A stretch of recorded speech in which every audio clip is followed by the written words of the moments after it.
ਤਬਦੀਲੀ ਇਸ ਤਰ੍ਹਾਂ ਨਹੀਂ ਆਈ ਕਿ ਖਰਚੇ ਤੋਂ ਵੀ ਤੰਗ ਹੋ ਗਈ ਉਹ ਬੀਬੀ। ਉਹਦੇ ਬੱਚੇ ਖਰਚੇ ਤੋਂ ਤੰਗ ਹੋ ਗਏ, ਸਕੂਲ ਜਾਣਾ ਛੱਡ ਗਏ। ਔਰ ਜਦੋਂ ਸਕੂਲ ਜਾਣਾ ਛੱਡ ਗਏ ਤਾਂ ਤੰਗ ਦਸਤੀ ਦੀ ਜ਼ਿੰਦਗੀ ਸ਼ੁਰੂ ਹੋ ਗਈ। ਤੁਹਾਡੇ ਨਾਲ ਸ਼ੇਅਰ ਕੀਤੀਆਂ ਨੇ ਔਰ ਇਹ ਦੱਸਣ ਦੀ ਕੋਸ਼ਿਸ਼ ਕੀਤੀ ਹੈ ਕਿ ਜਿਹੜਾ ਬੇਵਾ ਨਾਲ, ਯਤੀਮ ਦੇ ਨਾਲ ਧਰਾਓ ਕਰਦਾ ਹੈ, ਅੱਲਾਹ ਤਾਲਾ ਉਹਨੂੰ ਦੁਨੀਆ ਦੇ ਉੱਤੇ ਅਜ਼ਾਬ ਦਿੰਦਾ ਜੇ। ਤੇ ਦੇਵਰਾਂ ਦੀਆਂ ਸ਼ਾਦੀਆਂ ਹੋਈਆਂ ਤੇ ਦੇਵਰਾਂ ਨੂੰ ਅੱਲਾਹ ਤਾਲਾ ਨੇ ਔਲਾਦ ਨਾ ਦਿੱਤੀ, ਬੇਔਲਾਦ ਰੱਖਿਆ। ਮੈਜਿਸਟ੍ਰੇਟ ਨੂੰ ਜਦੋਂ ਪੈਸੇ ਦੇਣ ਲੱਗਾ ਤੇ ਉਹਨੇ ਆਖਿਆ ਬੀਬੀ ਇਹ ਪੈਸੇ ਤੇ ਤੇਰੇ। ਤੇ ਉਹਨੇ ਕਿਹਾ ਕਿ ਇਹ ਮੇਰੀ ਨਾਲ ਜਠਾਣੀ ਹੈ ਤੇ ਇਹਨੂੰ ਇਹ ਪੈਸੇ ਅਦਾ ਕਰ ਦਿਓ। ਬਿਸਮਿल्लाहिर्रहमानिर्रहीम। ਦੋਸਤੋ अस्सलाम वालेकुम। शुरू करने अल्लाह ताला ਦੇ ਸੋਹਣੇ ਨਾਂ ਤੋਂ ਜਿਹੜਾ ਬੜਾ ਹੀ ਮਿਹਰਬਾਨ ਤੇ ਨਹਾਇਤ ਰਹਿਮ ਵਾਲਾ ਹੈ।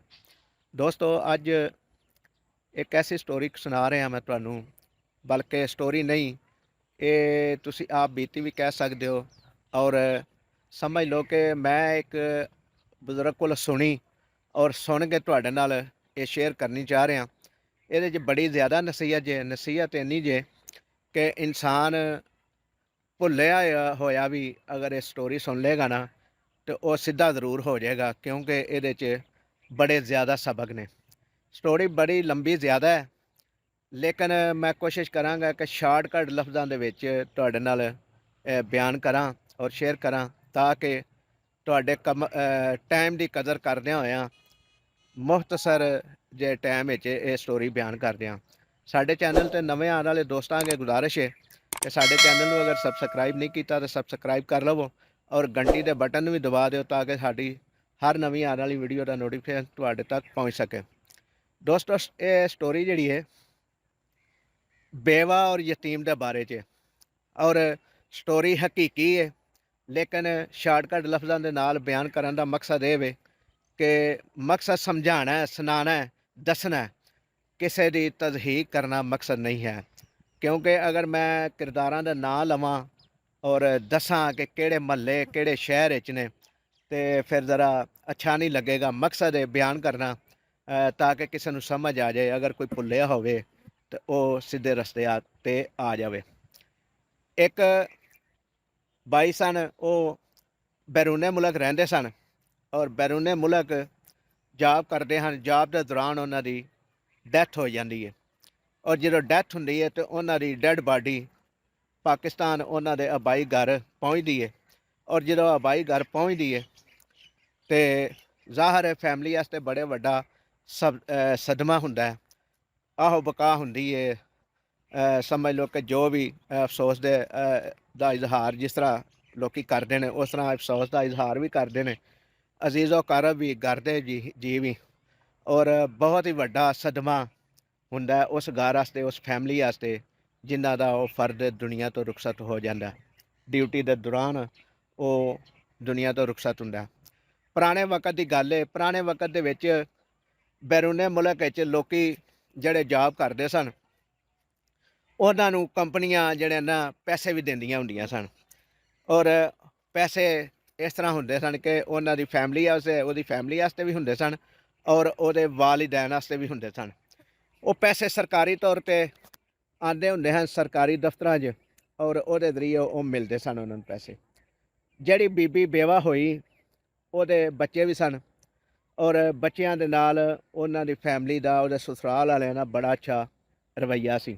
ਲੇਕਿਨ ਰਵੱਈਆ ਅੱਛਾ ਉਸ ਵਕਤ ਤੱਕ ਰਿਹਾ ਜਿੰਨਾ ਤੀਕਰ ਉਹਨੂੰ ਉਹ ਪੈਸੇ ਨਾ ਮਿਲੇ ਜਾਂ ਉਹਦੇ ਹੱਥ 'ਚ ਪੈਸੇ ਨਾ ਆਏ।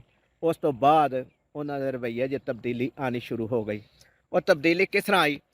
ਉਹ ਪੈਸੇ ਜਦੋਂ ਉਹਨੂੰ ਮਿਲੇ ਤੇ ਉਹਨੇ ਕਿਹਾ ਕਿ ਮੈਂ ਆਪਣੇ, ਸਮਝ ਲਓ ਕਿ ਜਿਵੇਂ ਜਠਾਣੀ ਹੁੰਦੀ ਹੈ ਘਰ ਦੀ ਵੱਡੀ, ਉਹਨੇ ਰਵੱਈਆ ਬੜਾ ਅੱਛਾ ਰੱਖਿਆ ਸੀ। ਖਾਣ ਪੀਣ ਦੀ ਕਮੀ ਨਹੀਂ ਸੀ ਆਉਣ ਦਿੰਦੀ, ਰਹਿਣ ਸਹਿਣ ਦੀ ਕਮੀ ਨਹੀਂ ਸੀ ਆਉਣ ਦਿੰਦੀ, ਲਿਹਾਜ਼ਾ ਉਹਨੂੰ ਉਹ ਬੜੀ ਅੱਛੀ ਉਸ ਵਕਤ ਲੱਗਦੀ ਸੀ। ਤੇ ਮੈਜਿਸਟ੍ਰੇਟ ਦੇ ਜ਼ਰੀਏ ਪੈਸੇ ਮਿਲਦੇ ਹੁੰਦੇ ਸਨ। ਮੈਜਿਸਟ੍ਰੇਟ ਨੂੰ ਜਦੋਂ ਪੈਸੇ ਦੇਣ ਲੱਗਾ ਤੇ ਉਹਨੇ ਆਖਿਆ ਬੀਬੀ ਇਹ ਪੈਸੇ ਤੇ ਤੇਰੇ। ਤੇ ਉਹਨੇ ਕਿਹਾ ਕਿ ਇਹ ਮੇਰੀ ਨਾਲ ਜਠਾਣੀ ਹੈ ਤੇ ਇਹਨੂੰ ਇਹ ਪੈਸੇ ਅਦਾ ਕਰ ਦਿਓ। ਉਹਨੇ ਕਿਹਾ ਬੀਬੀ ਇਹ ਕੰਮ ਤੂੰ ਗਲਤ ਕਰਨ ਲੱਗੀ ਹੈ, ਇਹ ਕੱਲ ਕਲਾਂ ਨੂੰ ਤੂੰ ਮੈਨੂੰ ਫੇਰ ਆ ਕੇ ਆਖੇਂਗੀ ਕਿ ਮੇਰੇ ਪੈਸੇ ਮੈਨੂੰ ਦਿਓ, ਫਿਰ ਅਸੀਂ ਕੁਝ ਨਹੀਂ ਕਰ ਸਕਦੇ। ਹੁਣ ਸੋਚ ਲੈ, ਪੈਸੇ ਤੇਰੇ ਨੇ, ਤੇਰੇ ਬੱਚਿਆਂ ਦੇ ਨੇ, ਤੂੰ ਰੱਖ ਲੈ। ਲੇਕਿਨ ਉਹਨੇ ਇਸਰਾਰ ਕੀਤਾ, ਉਹਨੇ ਦੇ ਦਿੱਤੇ। ਉਹ ਜਦੋਂ ਲੈ ਲਏ ਪੈਸੇ ਤੇ ਫਿਰ ਰਵੱਈਆਂ 'ਚ ਤਬਦੀਲੀ ਆਉਣੀ ਸ਼ੁਰੂ ਹੋ ਗਈ। ਤਬਦੀਲੀ ਇਸ ਤਰ੍ਹਾਂ ਨਹੀਂ ਆਈ ਕਿ ਖਰਚੇ ਤੋਂ ਵੀ ਤੰਗ ਹੋ ਗਈ ਉਹ ਬੀਬੀ। ਉਹਦੇ ਬੱਚੇ ਹਰਚੇ ਤੋਂ ਤੰਗ ਹੋ ਗਏ, ਸਕੂਲ ਜਾਣਾ ਛੱਡ ਗਏ। ਔਰ ਜਦੋਂ ਸਕੂਲ ਜਾਣਾ ਛੱਡ ਗਏ ਤਾਂ ਤੰਗ ਦਸਤੀ ਦੀ ਜ਼ਿੰਦਗੀ ਸ਼ੁਰੂ ਹੋ ਗਈ। ਫਿਰ ਕੀ ਹੋਇਆ ਕਿ ਫਿਰ ਉਹਦੇ ਪੇਕੇ ਇਨਵਾਲ ਹੋਏ ਬੀਬੀ ਦੇ। ਉਹਨਾਂ ਨੇ ਕੋਸ਼ਿਸ਼ ਕੀਤੀ ਕਿ ਉਹਦਾ ਖਰਚਾ ਬਹਾਲ ਕਰਾਈਏ, ਉਹਦੇ ਹੱਕ ਉਹਨੂੰ ਲੈ ਕੇ ਦਈਏ, ਲੇਕਿਨ ਮਜ਼ੀਦ ਕੋਸ਼ਿਸ਼ਾਂ ਕਰਦੇ ਰਹੇ, ਇਹ ਮਸਲਾ ਹੱਲ ਨਾ ਹੋਇਆ। ਇੱਕ ਦਿਨ ਐਸਾ ਆਇਆ ਕਿ ਉਹਦੇ ਜਿਹੜਾ ਵਾਲਦ ਸੀ, ਵਾਲਦਾ ਸੀ, ਔਰ ਉਹਦੇ ਭੈਣਾਂ ਭਾਈ ਜਿਹੜੇ ਉਹ ਆ ਗਏ, ਆ ਕੇ ਉਹਨੂੰ ਲੈ ਗਏ ਆਪਣੇ ਕੋਲ, ਕਿਉਂਕਿ ਉਹਨਾਂ ਕੋਸ਼ਿਸ਼ ਕੀਤੀ ਕਿ ਅੱਛਾ ਸਿਸਟਮ ਇਹਨਾਂ ਦਾ ਚੱਲ ਜਾਏ, ਲੇਕਿਨ ਉਹ ਸਿਸਟਮ ਅੱਛਾ ਨਾ ਚੱਲਣ ਦੀ ਵਜ੍ਹਾ ਤੋਂ ਉਹਨਾਂ ਸੋਚਿਆ ਕਿ ਅਸੀਂ ਖਰਚਾ ਭੇਜਨੇ ਆ ਤੇ ਅਸੀਂ ਖਰਚਾ ਭੇਜਣ ਦੀ ਬਜਾਏ ਇਹਨੂੰ ਕੋਲ ਹੀ ਰੱਖ ਲਈਏ, ਆਪਣੀ ਅੱਖਾਂ ਦੇ ਸਾਹਮਣੇ ਰੱਖੀਏ, ਇਹਦੀ ਖਿਦਮਤ ਕਰੀਏ, ਇਹਦੇ ਬੱਚਿਆਂ ਨੂੰ ਪੜ੍ਹਾਈਏ ਲਿਖਾਈਏ, ਉਹਨਾਂ ਦੀ ਵੀ ਤਰਬੀਅਤ ਕਰੀਏ। ਸੋ ਇਹ ਸਿਲਸਿਲਾ ਚੱਲਦਾ ਗਿਆ, ਚੱਲਦਾ ਚੱਲਦਾ ਇਸ ਤਰ੍ਹਾਂ ਦਾ ਹੋਇਆ ਕਿ ਫਿਰ ਉਸ ਖਾਨਦਾਨ ਦੇ ਉੱਤੇ ਅੱਲਾਹ ਤਾਲਾ ਨੇ ਆਪਣਾ ਨਿਜ਼ਾਮ ਚਲਾਉਣਾ ਸ਼ੁਰੂ ਕੀਤਾ। ਜਿਸ ਖਾਨਦਾਨ ਨੇ ਪੈਸਿਆਂ ਤੋਂ ਬਾਹਰ ਰਵੱਈਏ ਬਦਲੇ, ਯਤੀਮ ਬੱਚਿਆਂ ਦਾ ਹੱਕ ਖਾਧਾ, ਬੇਵਾ ਦਾ ਹੱਕ ਖਾਧਾ, ਤੇ ਫਿਰ ਅੱਲਾਹ ਤਾਲਾ ਨੇ ਆਪਣੇ ਨਿਜ਼ਾਮ ਦੇ ਤਹਿਤ ਉਹਨਾਂ ਦਾ ਨਿਜ਼ਾਮ ਬਣਾਇਆ। ਉਹ ਨਿਜ਼ਾਮ ਇਸ ਤਰ੍ਹਾਂ ਦਾ ਬਣਿਆ ਕਿ ਜਿਹੜਾ ਜਿਹੜਾ ਬੱਚਾ ਇਸ ਧਰਾਓ ਦੇ ਵਿੱਚ ਇਨਵਾਲ ਸੀ, ਉਸ ਬੰਦੇ ਨੂੰ ਅੱਲਾਹ ਤਾਲਾ ਨੇ ਉਸ ਤਰੀਕੇ ਦੇ ਨਾਲ, ਦੁਨੀਆ ਦੇ ਹਿਸਾਬ ਦੇ ਨਾਲ ਸਜ਼ਾ ਦਿੱਤੀ।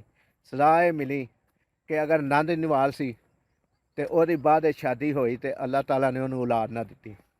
ਅਗਰ ਦੇਵਰ ਇਨਵਾਲ ਸਨ ਤੇ ਦੇਵਰਾਂ ਦੀਆਂ ਸ਼ਾਦੀਆਂ ਹੋਈਆਂ ਤੇ ਦੇਵਰਾਂ ਨੂੰ ਅੱਲਾਹ ਤਾਲਾ ਨੇ ਔਲਾਦ ਨਾ ਦਿੱਤੀ, ਬੇ ਔਲਾਦ ਰੱਖਿਆ।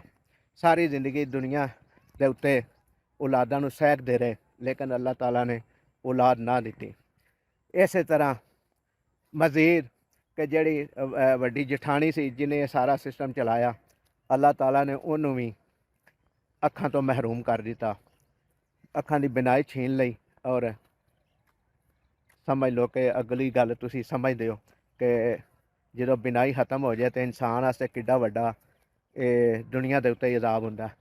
ਦੋਸਤੋ, ਇਹ ਥੋੜ੍ਹੀਆਂ ਜਿਹੀਆਂ ਗੱਲਾਂ ਮੈਂ ਤੁਹਾਡੇ ਨਾਲ ਸ਼ੇਅਰ ਕੀਤੀਆਂ ਨੇ, ਔਰ ਇਹ ਦੱਸਣ ਦੀ ਕੋਸ਼ਿਸ਼ ਕੀਤੀ ਹੈ ਕਿ ਜਿਹੜਾ ਬੇਵਾ ਨਾਲ, ਯਤੀਮ ਦੇ ਨਾਲ ਧਰਾਓ ਕਰਦਾ ਹੈ, ਅੱਲਾਹ ਤਾਲਾ ਉਹਨੂੰ ਦੁਨੀਆ ਦੇ ਉੱਤੇ ਅਜ਼ਾਬ ਦਿੰਦਾ ਜੇ, ਔਰ ਦੁਨੀਆ ਦੇ ਉੱਤੇ ਹੀ ਵਹਾਉਂਦਾ ਜੇ, ਔਰ ਦੁਨੀਆਦਾਰਾਂ ਨੂੰ ਦੱਸਦਾ ਜੇ ਕਿ ਤੁਸੀਂ ਅਗਰ ਯਤੀਮਾਂ ਦੇ ਨਾਲ ਧਰਾਓ ਕਰੋਗੇ, ਬੇਵਾ ਦੇ ਨਾਲ ਜ਼ਿਆਦਤੀ ਕਰੋਗੇ, ਧਰਾਓ ਕਰੋਗੇ, ਤੇ ਮੈਂ ਤੁਹਾਨੂੰ ਦੁਨੀਆ ਦੇ ਉੱਤੇ ਇਬਰਤ ਵਹਾਵਾਂਗਾ, ਔਰ ਦੁਨੀਆ ਦੇ ਉੱਤੇ ਹੀ ਤੁਹਾਨੂੰ ਇਹ ਦੱਸਾਂਗਾ ਕਿ ਇਹ ਤੁਹਾਡਾ ਅਮਲ ਅੱਛਾ ਨਹੀਂ ਜੇ, ਇਹ ਅਮਲ ਅੱਛਾ ਨਹੀਂ ਜੇ, ਇਸ ਅਮਲ ਨੂੰ ਅੱਛਾ ਕਰ ਲਵੋ। ਔਰ ਜਿਹੜੇ ਲੋਕੀ ਇਸ ਅਮਲ ਨੂੰ ਅੱਛਾ ਕਰਦੇ ਜੇ ਉਹ ਦੁਨੀਆ ਦੇ ਉੱਤੇ ਸੁਖੀ ਰਹਿੰਦੇ ਜੇ, ਔਰ ਦੁਨੀਆ ਦੇ ਉੱਤੇ ਖੁਸ਼ੀਆਂ ਮਾਣਦੇ ਜੇ, ਉਹਨਾਂ ਦੀਆਂ ਔਲਾਦਾਂ ਤਾਬੇਦਾਰ ਰਹਿੰਦੀਆਂ ਜੇ, ਔਰ ਔਲਾਦਾਂ ਵੀ ਸੁਖੀ ਰਹਿੰਦੀਆਂ ਜੇ, ਔਰ ਉਹਨਾਂ ਦੇ ਜਿਹੜੇ ਔਲਾਦਾਂ ਦੇ ਮਾਂ ਬਾਪ ਹੁੰਦੇ ਨੇ ਉਹ ਵੀ ਸਾਰੀ ਜ਼ਿੰਦਗੀ ਸੁਖੀ ਰਹਿੰਦੇ ਜੇ। ਦੋਸਤੋ, ਇਹ ਗੱਲ ਸੁਣਾਉਣ ਦਾ, ਥੋੜ੍ਹੀ ਜਿਹੀ ਸਟੋਰੀ ਸੁਣਾਉਣ ਦਾ ਮਕਸਦ ਸਿਰਫ ਇੰਨਾ ਕੁ ਹੈ ਕਿ ਅਗਰ ਤੁਸੀਂ ਭੁੱਲੇ ਹੋ ਤੇ ਸੁਧਰ ਜਾਓ। ਅੱਲਾ ਦਾ ਅਜ਼ਾਬ ਜਿਹੜਾ ਜੇ ਨਾ ਬੜਾ ਸਹਜ ਹੈ। ਖਾਸ ਤੌਰ 'ਤੇ ਯਤੀਮਾਂ ਦਾ ਧਰਾਓ ਕਰੋਗੇ ਔਰ ਬੇਵਾ ਨਾਲ ਧਰਾਓ ਕਰੋਗੇ ਤੇ ਦੁਨੀਆ ਦੇ ਉੱਤੇ ਭੁਗਤ ਕੇ ਜਾਓਗੇ। ਗੱਲ ਅੱਛੀ ਲੱਗੇ ਤੇ ਕਮੈਂਟ ਸੈਕਸ਼ਨ ਵਿੱਚ ਦੱਸਿਆ ਜੇ ਜ਼ਰੂਰ ਕਿ ਗੱਲ ਮੈਂ ਜਿਹੜੀ ਕੀਤੀ ਹੈ ਉਹ ਅੱਛੀ ਕੀਤੀ ਹੈ। ਅਗਰ ਬੁਰੀ ਲੱਗੇ ਤੇ ਵੀ ਕਮੈਂਟ ਵਿੱਚ ਦੱਸਿਆ ਜੇ ਕਿ ਭਾਈ ਤੂੰ ਇਸ ਜਗ੍ਹਾ 'ਤੇ ਭੁੱਲਿਆ, ਇਸ ਤਰ੍ਹਾਂ ਨਹੀਂ ਹੁੰਦਾ। ਲਿਹਾਜ਼ਾ ਮੈਂ ਇਹ ਕੋਸ਼ਿਸ਼ ਕਰਨਾ ਵਾਂ ਕਿ ਤੁਹਾਨੂੰ ਸਹੀ ਗੱਲ ਦੱਸਾਂ, ਸਹੀ ਰਹਿਨੁਮਾਈ ਕਰਾਂ, ਔਰ ਜਿਹੜੀਆਂ ਗੱਲਾਂ ਤਜਰਬੇ 'ਚ ਆਈਆਂ ਨੇ, ਜਿਹੜੀਆਂ ਗੱਲਾਂ ਸੁਣੀਆਂ ਨੇ, ਉਹਨਾਂ ਦੇ ਉੱਤੇ ਅਗਰ ਅਕਲ ਇਸ ਗੱਲ ਨੂੰ ਤਸਲੀਮ ਕਰਦੀ ਹੈ ਕਿ ਗੱਲ ਬਿਹਤਰ ਹੈ, ਸਾਡਾ ਦੀਨ ਦੱਸਦਾ ਹੈ ਕਿ ਗੱਲ ਬਿਹਤਰ ਹੈ, ਤੇ ਉਹਦੇ ਉੱਤੇ ਅਮਲ ਜ਼ਰੂਰ ਕਰੀਏ। ਜਿਉਂਦੇ ਰਹੋ, ਵਸਦੇ ਰਹੋ। ਤੁਹਾਡੇ ਕੋਲ ਇਜਾਜ਼ਤ ਚਾਹੁੰਦੇ ਹਾਂ। ਅੱਲਾ ਨਿਗਹਿਬਾਨ।